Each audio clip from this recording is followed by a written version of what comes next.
December 2022 started like every other party at the Golden Oak Hotel. The magnificent Victorian-era building stood proudly against the snow-covered mountains, its windows glowing with warmth. For generations, wealthy families had gathered here, and mine was no exception. I watched from the grand staircase as my sister Olivia made her entrance, her designer dress catching the light from the crystal chandeliers. Behind her, my brother Marcus strutted in with his wife Isabella, their twin boys dressed in matching suits. My parents, Richard and Diana Hamilton, followed, their silver hair and refined attire perfectly matching the hotel's elegant atmosphere. I tugged at my simple black dress, a stark contrast to their extravagance. At 32, I was the family disappointment, the daughter who chose to become a restoration architect instead of joining the family's investment firm. "Sarah, darling," my mother's voice dripped with familiar disdain. "Couldn't you have worn something more appropriate? This is the Golden Oak, not some construction site." Before I could respond, Mr. Patterson, the elderly hotel owner, approached our family. "The Hamiltons. Welcome back. Your usual suite is ready." My father beamed with pride. "Patterson, old friend, this hotel is the only place worthy of our family traditions." I love the Golden Oak, but for different reasons. While my family saw status, I saw history in every weathered brick and carved banister. I'd spent years studying its architecture, dreaming of buildings like this. During dinner, the conversation turned to Marcus's recent business success. "Another $1 million deal," my father boasted. "Now that's a proper career."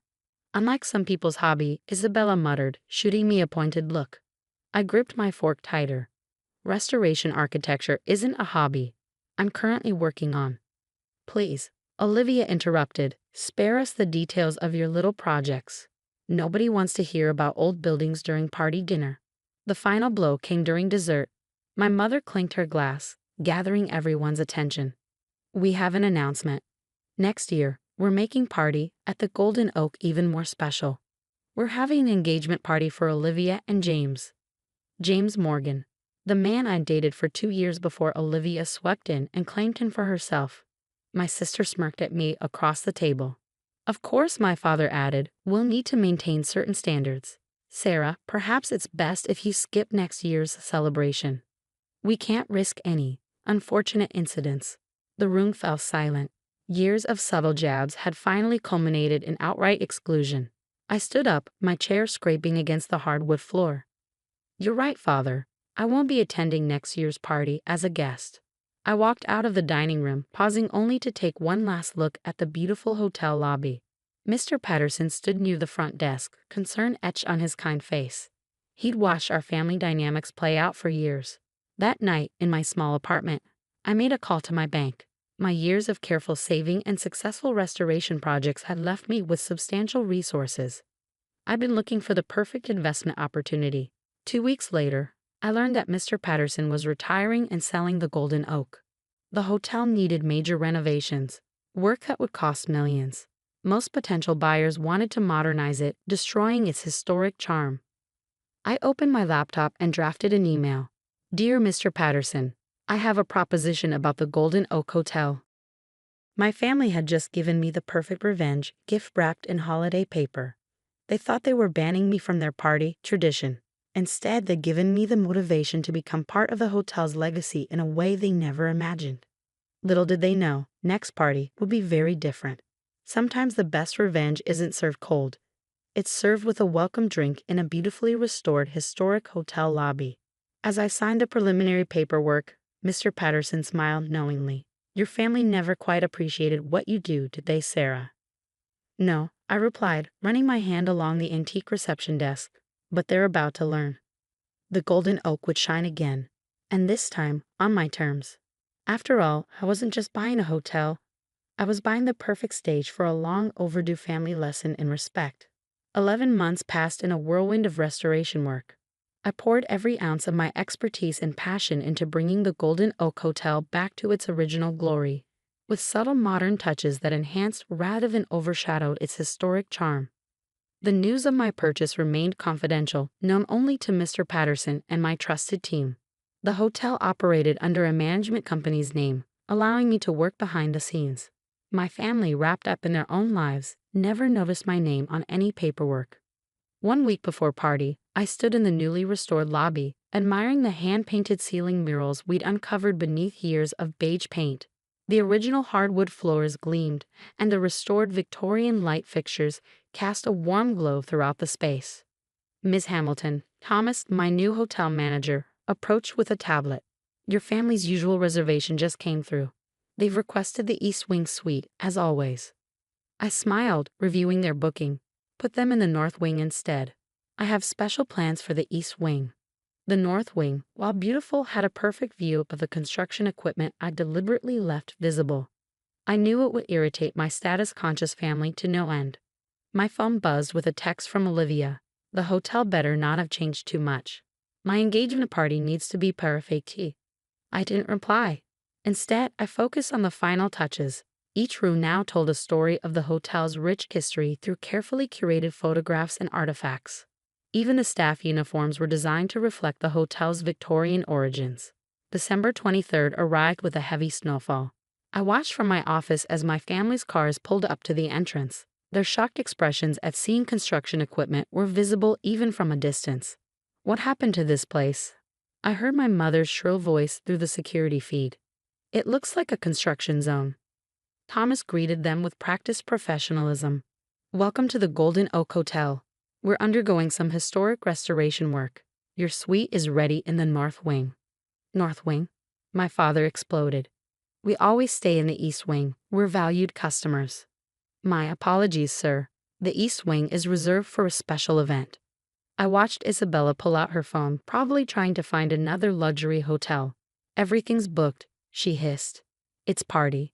They grudgingly accepted their rooms, but the complaints continued. My mother demanded to speak to the owner about the deteriorating standards. Thomas politely informed her that the owner would be present at tomorrow's party eve dinner. That evening, I silently observed as they gathered in the renovated dining room. Despite their earlier complaints, they couldn't help but admire the restored Victorian details. At least they kept some of the old charm, Olivia conceded, running her hand along the original wainscoting we carefully restored. Did you see the historical displays? One of Marcus's twins asked excitedly. They showed how they built the hotel in 1887. Who cares about old pictures? Isabella snapped. We need to discuss moving the engagement party. This place isn't up to our standards anymore. I smiled, knowing tomorrow would change everything. The party eve dinner was always the hotel's grandest event, and this year would be no exception. That night, I walked the halls of my hotel, touching the walls that held so many memories. In the East Wing, I checked on my surprise. A detailed exhibition of the hotel's restoration process, including before and after photos and architectural plans. My name and credentials were prominently displayed as the lead architect and new owner. On party eve morning, I received an unexpected visit from Mr. Patterson. They have no idea what's coming, do they? He chuckled, looking dapper in his suit. Not a clue, I replied. Will you be joining us for dinner? Wouldn't miss it for the world. You've done amazing things here, Sarah. This place hasn't looked this good since my grandfather ran it. As evening approached, I dressed carefully in a deep green vintage-inspired gown that perfectly complemented the hotel's aesthetic. The staff was briefed, the dining room was decorated magnificently, and every detail was in place. From my office, I watched my family enter the dining room, their faces showing reluctant appreciation for the elegant holiday decorations.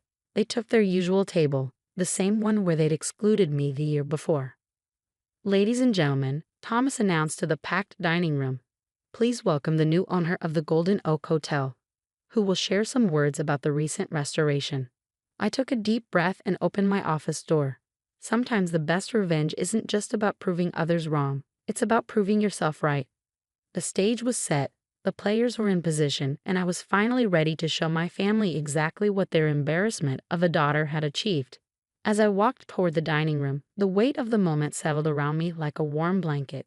It was time to unwrap my party surprise. The dining room fell silent as I walked in. My heels clicked against the restored hardwood floors, each step echoing in the hushed space.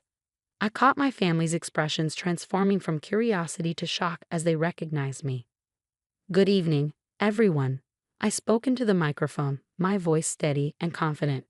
I'm Sarah Hamilton, and I'm proud to welcome you to my hotel.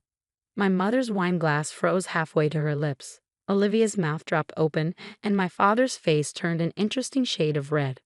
Marcus, for once, looked speechless. As many of you know, the Golden Oak Hotel has been a cornerstone of holiday traditions for countless families. When I purchased it from my dear friend Mr. Patterson, I promised to preserve its legacy while breathing new life into its historic bones. I gestured to the surrounding restoration work. Every detail you see, from the restored crown molding to the recreated Victorian wallpaper, represents our commitment to honoring this building's heritage. Isabella whispered something to Olivia, who shook her head in disbelief. My father seemed to be calculating something in his head, probably trying to figure out how I could afford such a purchase. I invite you all to join me after dinner for a special exhibition in the East Wing, where you can explore the restoration process in detail. But first, let's enjoy our party Eve dinner. I took my seat at a small table with Mr. Patterson, deliberately positioned where my family could see us clearly. Throughout dinner, I caught them throwing glances my way, whispering among themselves. Finally, my father approached my table. "Sarah, we need to talk. Privately." I smiled politely. "Of course, father. Shall we view the exhibition?" Leading my family to the East Wing, I watched their faces as they took in the detailed displays. Photos showed the careful restoration process, architectural plans bore my signature, and press clippings praised the preservation work. You did all this?" Marcus asked, studying a before and after comparison. "Every bit of it," Mr. Patterson answered for me. "Sarah's vision saved this hotel.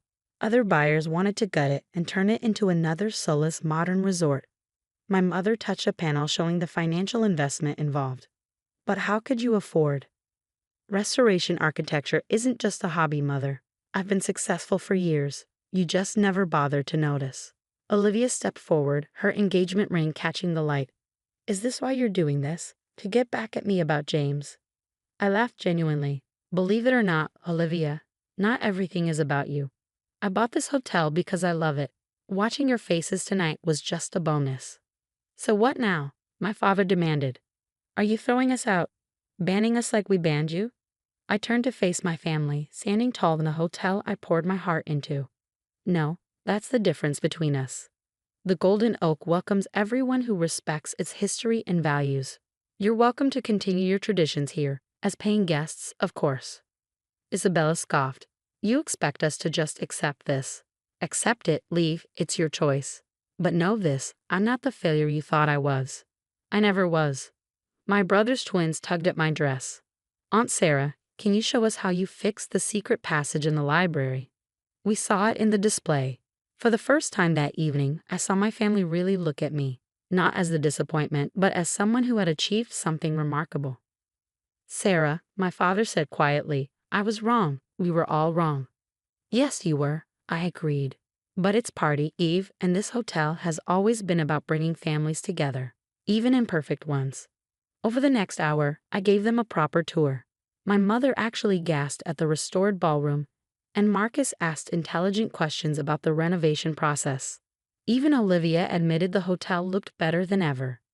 As the evening wound down, Mr. Patterson raised his glass. "To Sarah, who proved that preserving the past can build a better future." My family joined the toast, somewhat awkwardly but sincerely. It wasn't a perfect reconciliation. Those take time, but it was a start. Later that night, after the guests had retired, I stood in the lobby looking at the party tree. Its lights reflected off the polished floors, creating a magical glow. "Quite a party, surprise," Hamas commented, joining me. "The best revenge isn't about getting even," I replied. "It's about rising above and creating something beautiful." As snow fell outside the grand windows, I smiled, knowing that next year's party would be different. Not because of spite or revenge, but because sometimes the greatest gift is showing others that success comes in many forms. The Golden Oak Hotel would continue to host family celebrations, including mine. And every party, its walls would remind us that the best traditions are the ones that grow and change, just like the families who create them.